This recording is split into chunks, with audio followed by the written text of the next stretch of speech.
పిఠాపురం మండలం మల్లం గ్రామంలో గత వారం రోజుల క్రితం విద్యుత్ షాక్ కు గురై చనిపోయిన పల్లపు సురేష్ బాబు కుటుంబాన్ని పిఠాపురం నియోజకవర్గ వైఎస్సార్ కాంగ్రెస్ పార్టీ ఇన్ఛార్జ్ వంగగీత విశ్వనాథ్ పరామర్శించారు. ముందుగా పల్లపు సురేష్ బాబు చిత్రపటానికి వంగగీత విశ్వనాథ్ పూలమాలలు వేసి నివాళులర్పించారు. అనంతరం సురేష్ బాబు కుటుంబ సభ్యులను వంగగీత విశ్వనాథ్ ఓదార్చారు.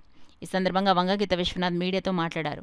కార్యక్రమంలో కొప్పన శివ, గండేపల్లి బాబీ, పిఠాపురం పట్టణ వైఎస్సార్ కాంగ్రెస్ పార్టీ అధ్యక్షులు రావుల మాధవరావు, కొత్తెం దత్తుడు, ఒల్వల భూషణం, అడప రఘు, సైతన వరప్రసాద్ తదితరులు పాల్గొన్నారు. అతనికి తల్లిదండ్రులకి ఒకటే కొడుకు, అదేవిధంగా ఇద్దరు పిల్లలు ఉన్నారు, చిన్నపిల్లలు. ఇంకా 10th అమ్మాయి 8th, అబ్బాయి 10th చదివే పిల్లలు. దురదృష్టవశాత్తు అతను చనిపోవడం జరిగింది. ఈరోజు ఆ కుటుంబాన్ని కలుసుకొని వారికి పరామర్శించడానికి, వారికి ధైర్యం చెప్పడానికి ఈరోజు మేమందరం వైఎస్ఆర్సీపీ పార్టీ తరఫున అందరూ కూడా రావటం జరిగింది. చాలా దురదృష్టకరమైన సంఘటన ఇది. మరి ఆ కుటుంబాన్ని ప్రభుత్వం అన్ని విధాలు కూడా ఆదుకోవాల్సిన అవసరం ఉంది. అదేవిధంగా మరి ఇలాంటివి ఈ సంఘటన అనంతరం కొన్ని విషయాలు బయటకు వచ్చాయి. ఇలాంటి విషయాలు రాకుండా కూడా అన్నీ కూడా చూడాల్సిన అవసరం ఉంది.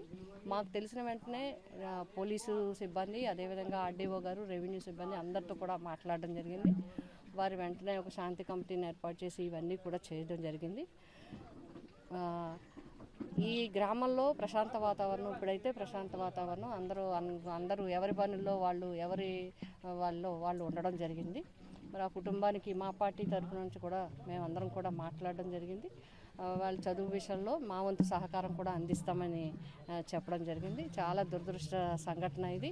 ఆ కుటుంబానికి మా ప్రగాఢ సానుభూతిని తెలియజేస్తున్నాం. పల్లపు సురేష్ బాబు ఆత్మ శాంతించాలని. చిన్న వయసులో అకస్మాత్తుగా అందరికీ చాలా కలతగా ఉంది. అంత అకస్మాత్తుగా ఆ అబ్బాయి అలా చనిపోవడం, కాబట్టి మా సంతాపాన్ని వారికి తెలియజేయడం.